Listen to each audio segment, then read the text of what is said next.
All right, man. Y'all know what time it is. Welcome back to another episode. It's Monday night. We here on the re-entry journey.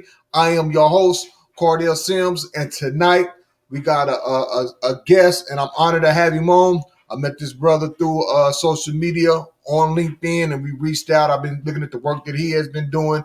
I've been checking out his YouTube. He's been checking, just mutual respect and mutual love for the fields that we are in and the work that we are putting in. So tonight, I'd just like to welcome our guest, Mr. Sean Oliver. Please introduce yourself.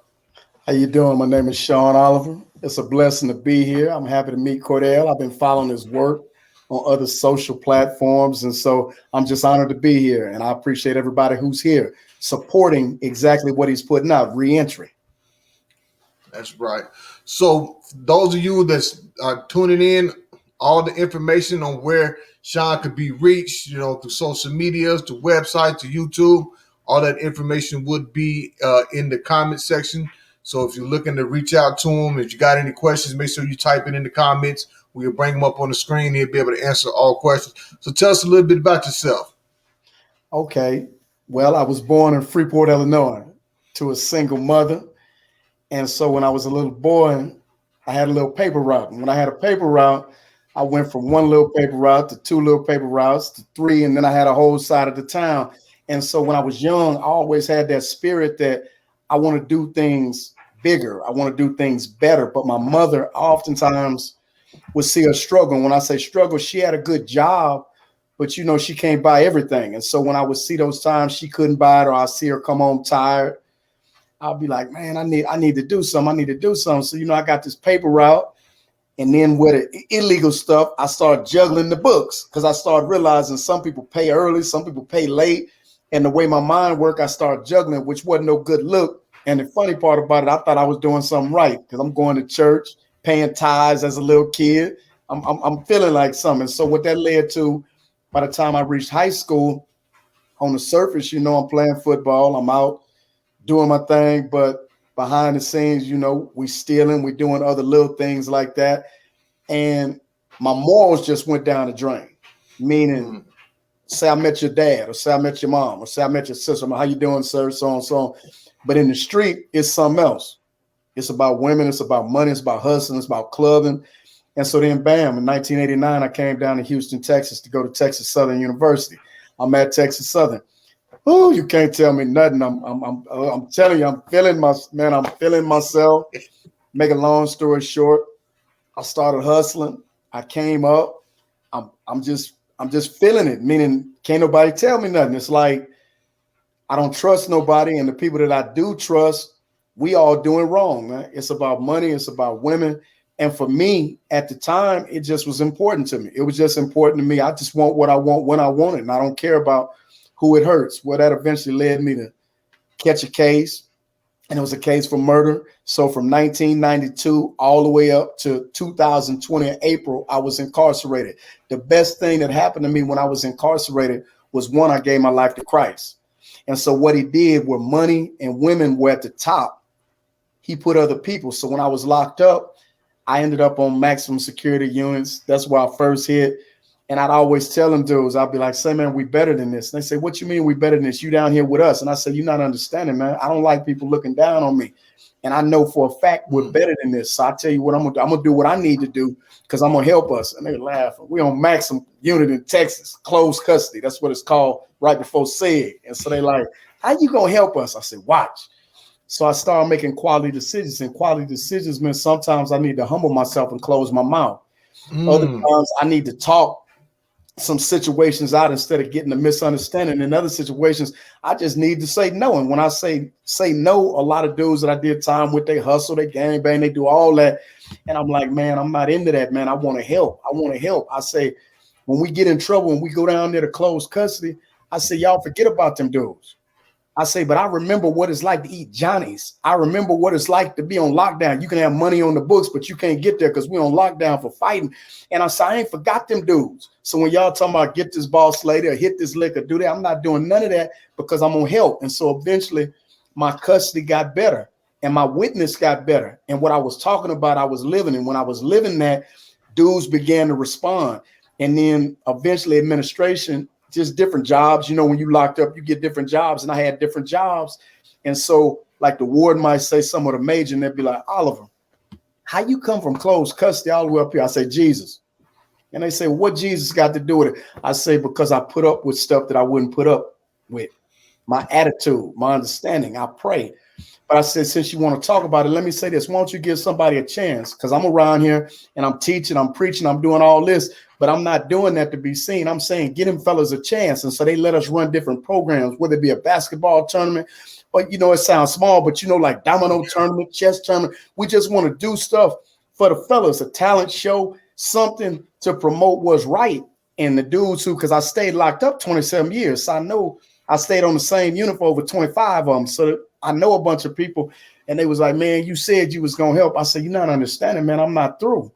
I said, I used to love me. I used to want money for me. I don't care about you. I said, when God took that out of me, what he did is he put y'all in my heart. So no matter what I do, I'm going to do the best I can. But every time I get a chance to ring the bell and say, hey, give somebody a chance just like me to make parole, because I got like 3-4 set-offs. And what that means, they tell you in Texas, you can't. They gave me a 5, a 3, a 2, a 2. Yeah. We call them in Missouri. Yeah, man. Lady comes, she say, what's up with you? I don't care about no church. I don't care about what you did. Tell me these 3 things. Tell me who you were, who you are, and what you're going to do. I told that to her. It took less than 9 minutes. And she says, is there anything else that you want to say? I said, if you give me a chance, I say, I'm going to influence my community. I'm going to influence my city. I'm going to influence the nation. And I'm going to be a good example. And the reason I'm going to be a good example, because I got the dudes in my mind who ain't getting out. I got that on my mind. I should have my mama and my family. They on my team and they in my heart, but they doing okay. My mama's dead. But I'm saying I got to remember them fellas. And so when I got out in April, I came to Austin. I ain't ever been to Austin. How you get to Austin? I prayed. God told me Austin. You saw you crazy. I ain't know nobody in Austin. I know I heard God. I said, God, well, you know parole. They need some paperwork. Man, I got a job when I got here. That's what you see right here on the chest. Jail to jobs. I work with at-risk youth, ages 17 to 24. Check it out. It's called Jail to Jobs, because a lot of people want to talk about Jesus, but they ain't talking about putting no money in your pocket. Or a lot of folks want to hustle, talking about putting money in your pocket. They ain't talking about Jesus. The way we do it is we teach life skills and job skills, and in the midst of it, we're going to mention Jesus. Right. And so that's what I've been doing, man. And when I hit the slab on April, they put what's called a GPS device on me. And so what that means is I have to make a schedule everywhere I go. And I'm happy to be out. And I made the best of it. But there's been some difficulties, and I'm going to get to that. But when I hit, I couldn't do anything for 3 weeks. You know, COVID is here. It's April 2020. So between the device and COVID, I'm stuck. So I got that phone. I started working with it. Yeah, I ain't had one when I was locked up. I didn't do it. So I'm working that phone. So I learned how to use the phone and stuff. And so my boys, they tell me, say, man, you need to get on Facebook. I said, no. Because my mentor is telling me, say, man, it's a bunch of pitfalls with that social media. Make sure you don't get caught up. So when I studied it for about 2 months, after them 3 weeks, I got on Facebook. I got on Facebook because I want to talk to people like me to let them know, look, man, we're not ignorant. I understand what it is. I understand you want to hit licks. I understand you want money. I understand all that, but I also understand that it's another way. And so I want to use that platform. And that's what I use my Facebook page to promote. Hey, man, I'm speaking to you from the heart. I'm not speaking to you in a manner that you don't understand. I understand the pull that's going on in your life, but I'm telling you, it's something better. I'm telling you that I didn't know anybody here. I'm 51 right now. Stay in a nice home because a family was like, hey, man, God told us to bring you here. Got a nice job. It has nothing to do with me, but it's because I help people. When the man came to hire me, who hired me, he said, man, do you have any questions for me? I said, yes, sir. I said, what brought you way out here? He said, normally when people come off a lockdown or get out of jail, they'll say, hey, they need to work for you because the organization is full of people who've been locked up. He said, usually it's 1 or 2. Everybody telling me, man, I need to come see you. I said, oh, that's easy. I know why they say that. He said, so you know why they say that? I said, yeah. And he said, well, you tell me. I said, because I help people.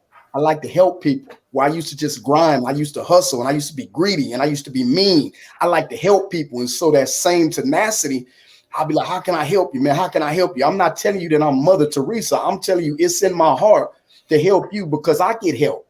How I know how to use a phone, man? Because people help me. How I got a computer to talk to you? Because people help me. How do I meet people like yourself? Because you helped me. You reached out to me and said, hey, brother, such and such. And so that's how I get my energy and my zeal for other people. And so then I'm like, okay, bam, the youngsters, they on that Instagram. I'm not hitting that TikTok. I'm not being funny. I'm too old. I'm not hitting that TikTok. Yeah, I ain't mad at you because I ain't hitting it either. I'm cool with Instagram and Facebook on LinkedIn. I can still, I can do it, but I ain't gonna do it. So I hit that Instagram because I'm like, let me reach these youngsters. And I put together like a little series called Wilderness Series. And that's just to talk to them because my facial expressions, where we come from. We talking and we vibing, but I'll be say you look like you're angry. Angry, man. You ain't angry at all. I'm saying, man. So when I hit the Instagram, that was for the youngsters with my face a little tore up.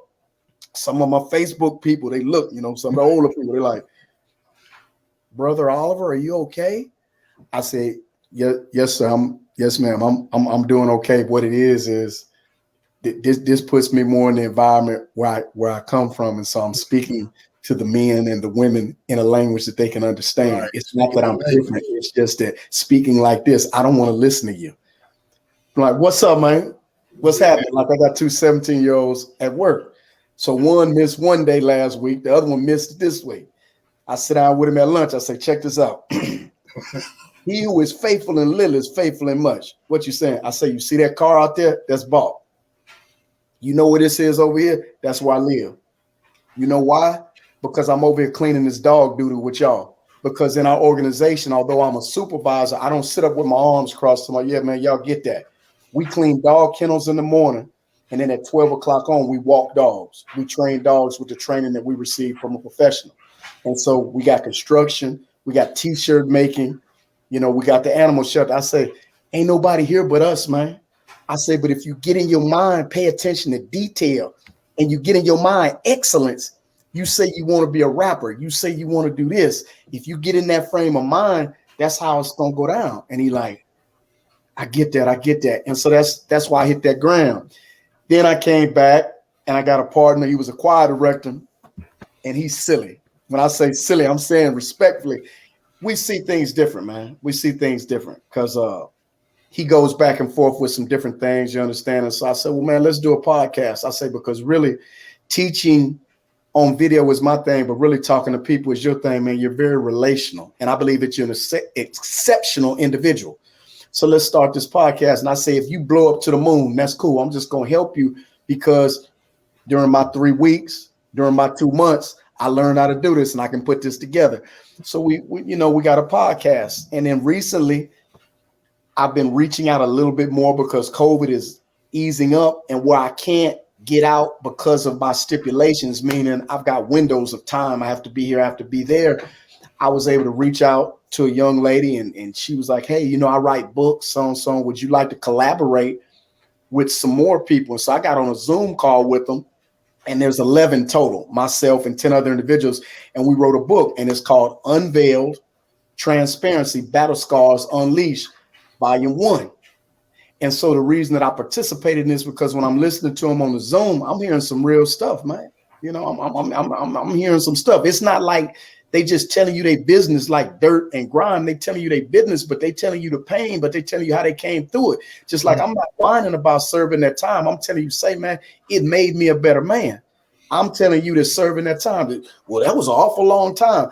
God has to do with that. That's not my thing. I'm just telling you, I was a greedy, mean, mad individual. I come out, I'm helping my community. I'm helping kids, and I ain't out here womanizing.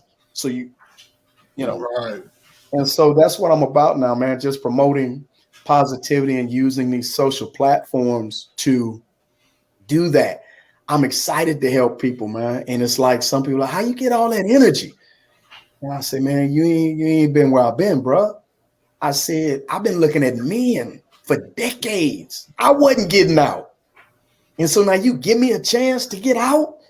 I'm not going to forget those men, but I also have to do some things for the people who supported me. And I'm not talking about I owe them. I'm saying I want to do well I want one thing that I always promote on LinkedIn. I always tell them it's a hidden workforce. It's a hidden workforce. I say you give dudes who've done time and opportunity on the job, we're going to grind. Because what you paying up, we can do the job that 2 or 3 men can do. And I'm not being arrogant. I'm not saying that dudes have to be locked up, but I'm saying because sometimes you've been treated a certain way to where you like, man, I ain't worried about it, man. I work on the holidays. I work on the weekends. I'm going to get it. That don't mean we don't enjoy life. That just means we're appreciative. No, I'm not saying that people who are locked up are better or we stiffer. I'm not saying that. I'm saying, let me take some of your stuff for some years. Let me treat you a certain kind of way. And then you'll come back and you'll be like, either you'll be bitter or you'll be better. And if you better, that's what's going into that. It's not being smarter. It's just, man, we want it. And where we used to want the streets, we want what's right. And so that's basically what I've been up to, Cordell. Oh, man.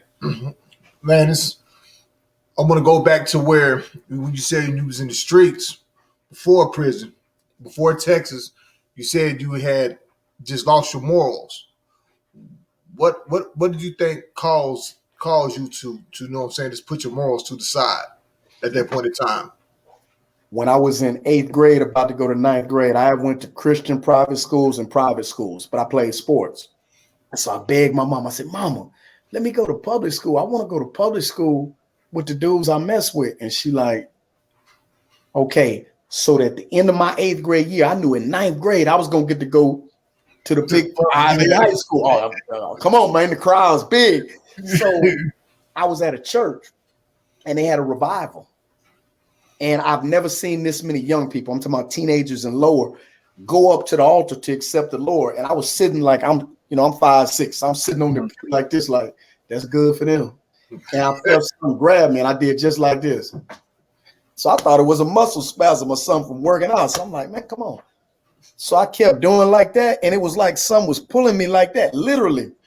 And I'm like, it just came to me. I'm like, God, I don't want you. And he kept pulling. I didn't, I'm just like, God, I don't want you like that.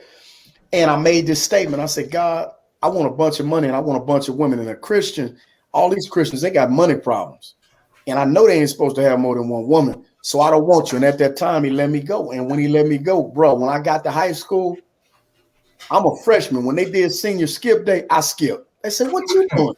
I said, man, I've been planning this since 2nd grade, man. I know what I want to do in life. And I said, if y'all gonna skip school and you ain't gonna get in trouble, I don't get in trouble. And it just went down, man, because the more women I mess with, and this is just my belief system, I didn't know it at the time, but the more women that I mess with, it made me worse, man. And when I say it made me worse, that's why the chapter that I wrote in the book, I said overcoming me.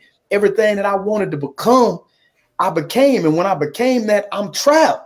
Like, you ever been in a room, and it's live and you like, yeah, I'm feeling it. But on the inside, you like, man, I'm lonely. And it don't matter if it's a woman on your side or the fellas like, what's up, man? And you kicking it.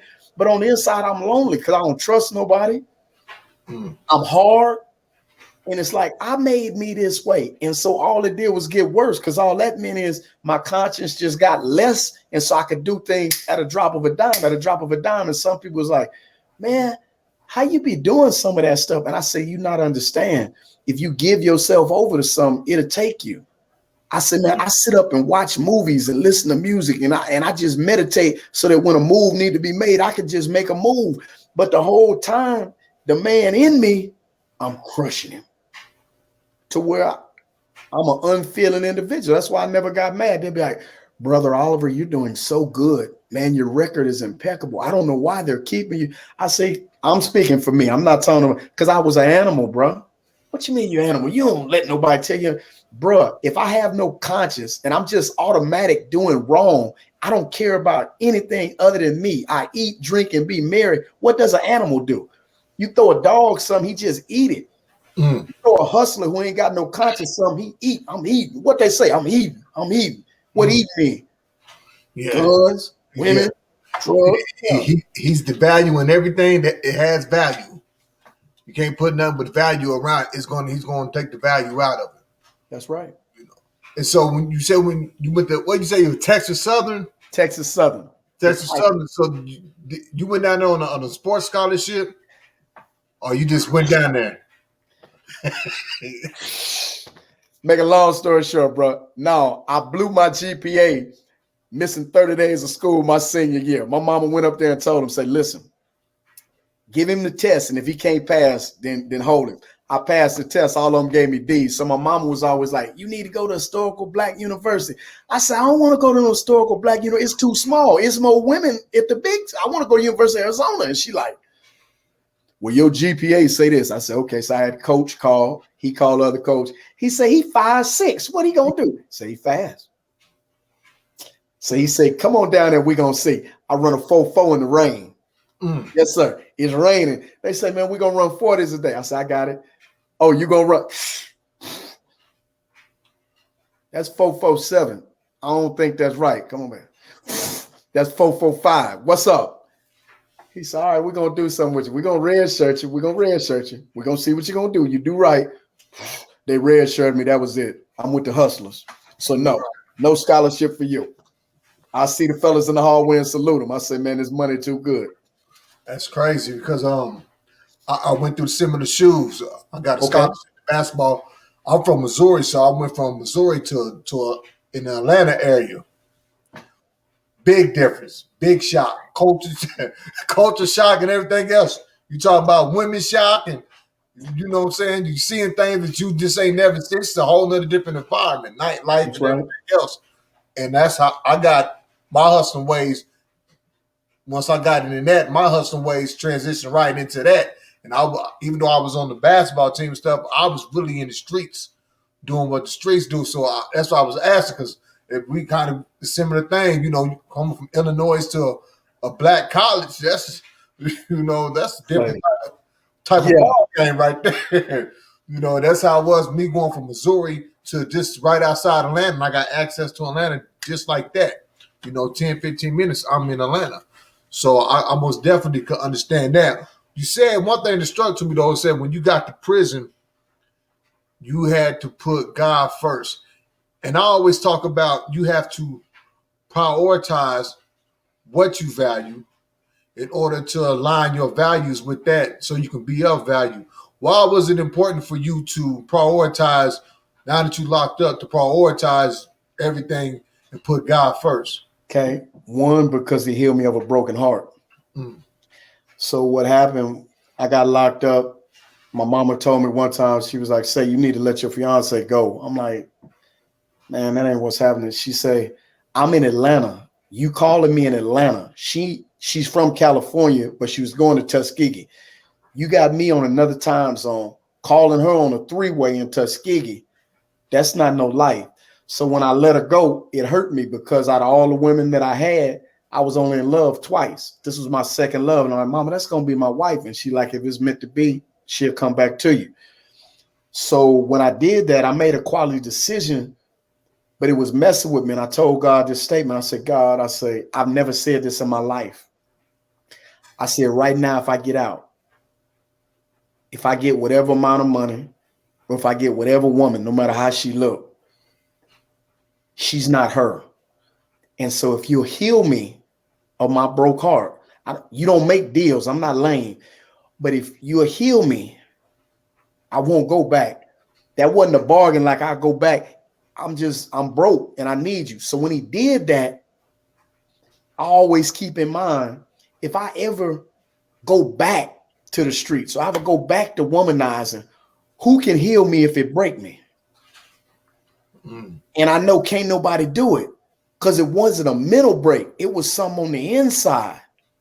It wasn't depression. It was some on the inside that it was messed up. And when he put it back together, when I'm with those guys and a lot of dudes are doing this, that, and the other, and I'm like, bro, I can't get caught up. And they like, why? And I'm like, you're not understanding what happened in me. And so off of that priority, everything else, that's why I named my YouTube channel Open Doors to Better Relationships, because my relationship with God allows me to have better relationships with everybody else. That don't mean everybody like me, but the best relationships I can have with other people, it starts with him. That's right. And so we were talking about when you was released in the time when you got out in COVID. Oh, I'm just imagining doing all that time and you getting out in the COVID and learning technology at the same time. Like you said, you getting out, you gotta learn social media, you gotta learn how to work these phones. We talking about over almost 3 decades. Yep. Explain the. I mean, it might have been people like you said in prison that had phones. Like I ain't even to play like that because that's where I was. And I'm cool. I don't even gonna play around Okay. to get out. I ain't, I get all that when I touch down. Explain the shift Okay. of doing almost 3 decades in the prison and getting out, and it's a whole new set of technology. I mean, everything's Right. it's just man, you went from Right. For me, almost beepers to FaceTiming. What was that okay, like? believe it or not, and I'm gonna say it was a blessing. The technology was easy to grasp. And let me qualify this. I was able to operate my phone and do different things with my phone, such as Zoom meetings, videos, and editing before I knew how to do Cash App. Mm. Simply put, if you ask me right now, straight up, if you say, man, I'm doing bad, can you Cash App me? Bro, I got to get some help. But if you say, hey, man, look, I'm going to shoot this video. What can you do? I can dress it up. I can put you on this platform. I can put you on that platform. And so what I realized is what I needed to be able to do to reach people, God blessed me to catch it quick. The other stuff, I had to get help and ask for help. And that's why what I'm stressing is the people you surround yourself with as a support system are crucial. Let me speak personal. I found them to be crucial because number one, to the gentlemen and ladies who understood where I came from, there was constant support and affirmation of take your time. You're doing good. And although my mentality was, I'm not a words of affirmation type of dude. I'm a acts of service, meaning just do. I'm gonna do. But I found myself, man, that stuff really is helping me because I lay down at night and the first job I had when I got out, because I want to show parole, I can work. I want to show parole. The first job I got was at Dollar Tree. Say, bro, I went in there and I served that man. I went in there and look, check me out. I went in there and I served that man. And the man said this. He said, you can run the cashier. You can stop. I mean, you can be a cashier. You can stop. You can count. You can do all that. I said, yeah. I said, all you got to do, turn me loose. What's going on? Show me what the protocol is. Say, man. I said, well, how much am I going to be making? Say, bro, that man said $735. Just like I'm looking right now. That's why I'm looking. That's why I'm looking at everybody in this camera to let you understand. When that man said $735, I was like this. Thank you, sir. I appreciate it. I'll be here. I went out, got into my friend's vehicle, and looked out the window like a kid and leaned my head on the window because all I could think about, I made more than $735 an hour with a newspaper route. But guess what? I'm built to do this, meaning my mentality, I ain't worried about it. I just got to catch up. My brain got to, I got to humble myself. Right. And the same week that I got that, that's where the jail the jobs, man. Hey, man, I heard you. Let me come on out to the house. So when I started that job on Wednesday, Friday, when I was leaving that job, he said, hey, I want to let you work. But I told him something. I'm going somewhere. I told that man because my mentor told me, he said, whatever job you take, keep it 90 days. Because as a manager, he manages stuff. He says, I look at that. And I said, okay, I'm going to do it. Well, he didn't offer me the job the day he interviewed me Thursday, but he was like, what you think? I said, man, let me say this. I said, I had a great interview with you. I would love to help you, but I want to let you know something. I'm not going to quit my job for 90 days. He said, Dollar Tree? I said, I can make a difference at Dollar Tree. And my mentor told me, don't quit no job in 90 days. And because I made up my mind, I'm going to listen to the people that I trust. I'm not going to act like I know everything. So a key was I listen to the people I trust, and I don't trust everybody. And so he was like, are you for real? I said, if it's meant for me, I'm telling you, I will make the organization better, but I'm not quitting for 90 days. When my 90 days was up, it ended up being about 110. I went full time with the ministry. But what helped me, take what you can and know that if you all that in a bag of chips, you're going to come up. Meaning I wasn't on some peon status like, I'm going to make 730. I'm not like that. I'm better than this. But if this is where I have to start, that's what I'm willing to do. So what helped me, be willing to start where you are given an opportunity and believe that doors are going to be open. My little Facebook account, Instagram, Clubhouse, book, YouTube. Why? Because it's not that I'm selling for less. It's that I'm starting what I've been given. Now, I don't follow rap too much, but that boy had a song a few years ago. He said, I started on the bottom, now I'm on top. What that mean? That mean we used to cap in the streets. Say, man, I used to cap. I put my feet up on my lacquer table and kick back on the leather and be like, what's up? I said, if I go broke tomorrow, I'll come up before the weekend. So why can't I do that legally? And so that has helped me immensely. Dealing with technology, just telling people, I don't know what I'm doing. When I went to the what's the store? The grocery store. I went to the grocery store.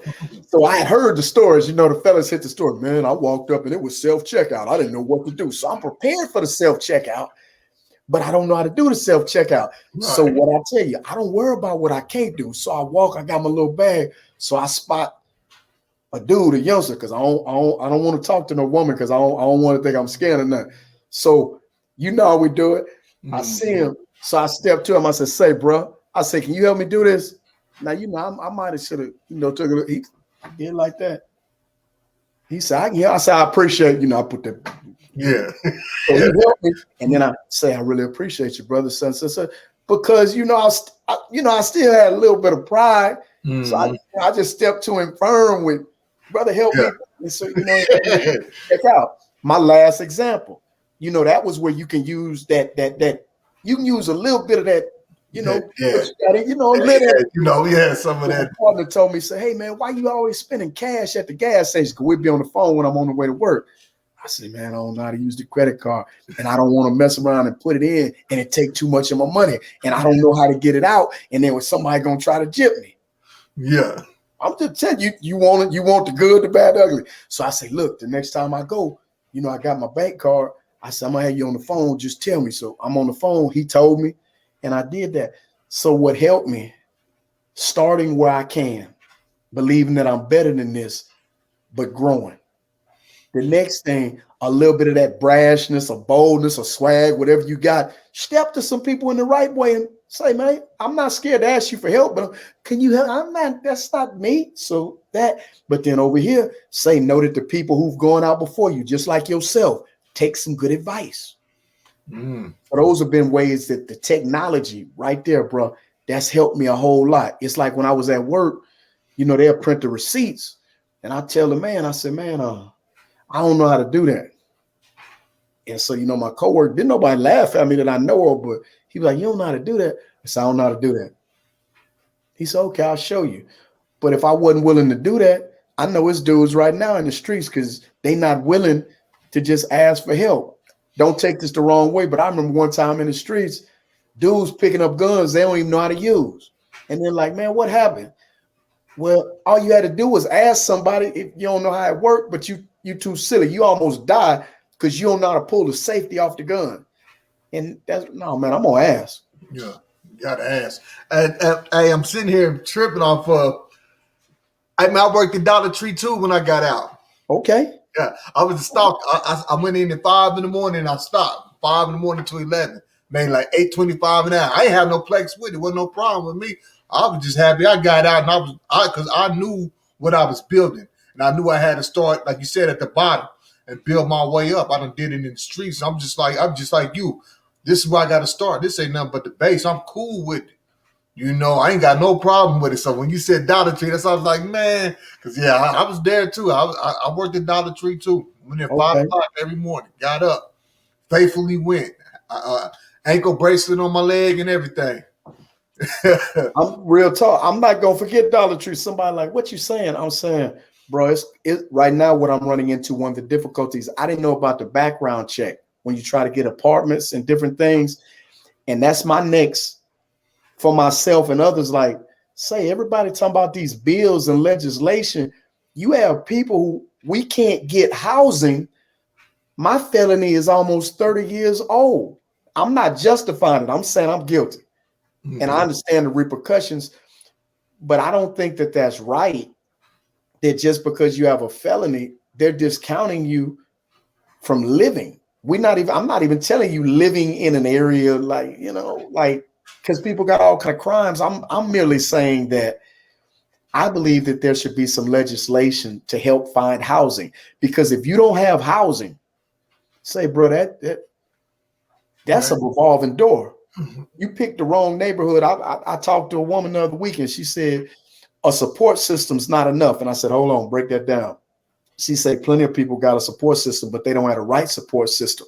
That's what I'm saying. You can go live somewhere, but if it's not conducive to what was helpful to you, and that's a problem I'm facing now. I'm being patient, but that's a problem. You just have to be patient.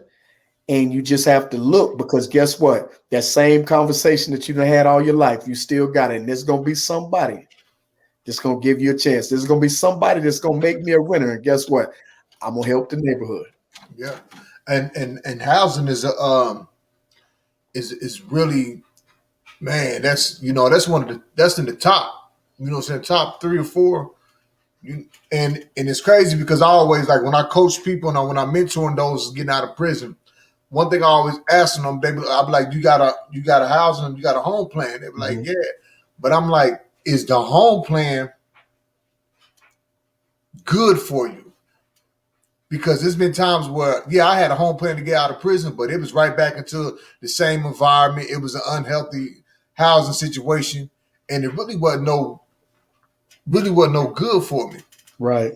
And a lot of people get out now, they're going back into the same type of houses that in environments that they was in before the prison. And the reason behind that is because the housing discrimination against felons. So if you really can't get out and go and find places that's going to rent to you sometimes you forced to go back to stay with the auntie or the cousin or somebody that's in the hood, and that the household is unhealthy.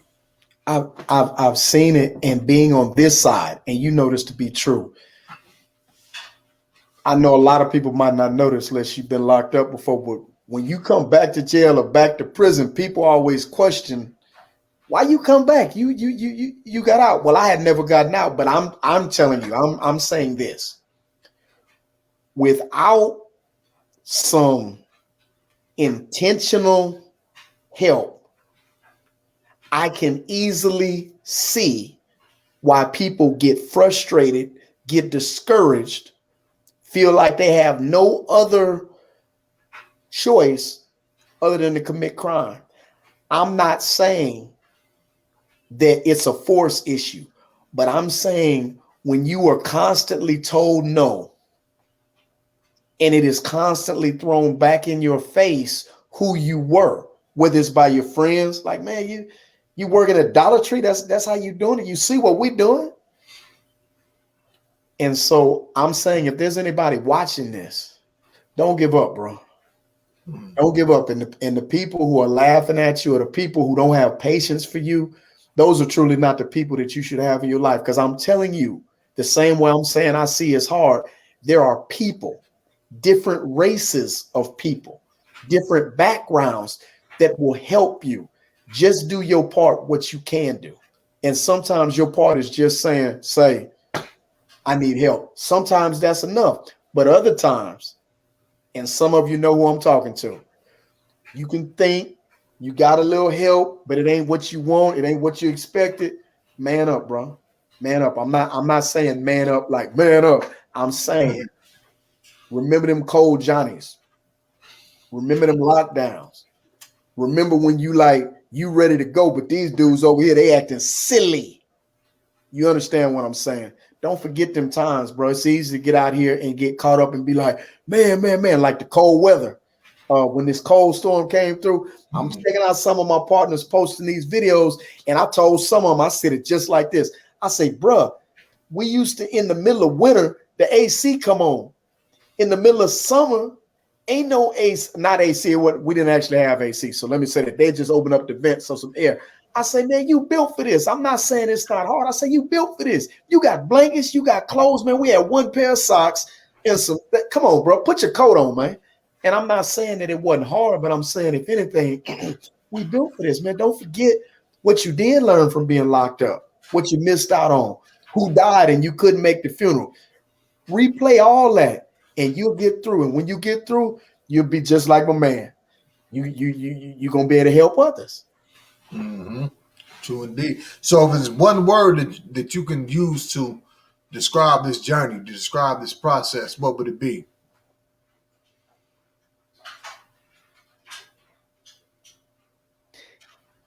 Intentional. I can look back and see how God was intentional, even to when I was released during COVID, which we've never seen anything like this. But I had time to learn things that if I would have hit the ground running, I didn't learn. My daily decisions, I'm intentional about them. My relationships, I'm intentional about them. The things that I share with people, I'm intentional about it. So intentional is my word. I like that. You ever read the book called The Seat of the Soul by Gary Zukav? He got 2 chapters in there called Intentions 1 and 2. And it talks about that. That's one of the books I read when I was locked up in the middle of making my transformation.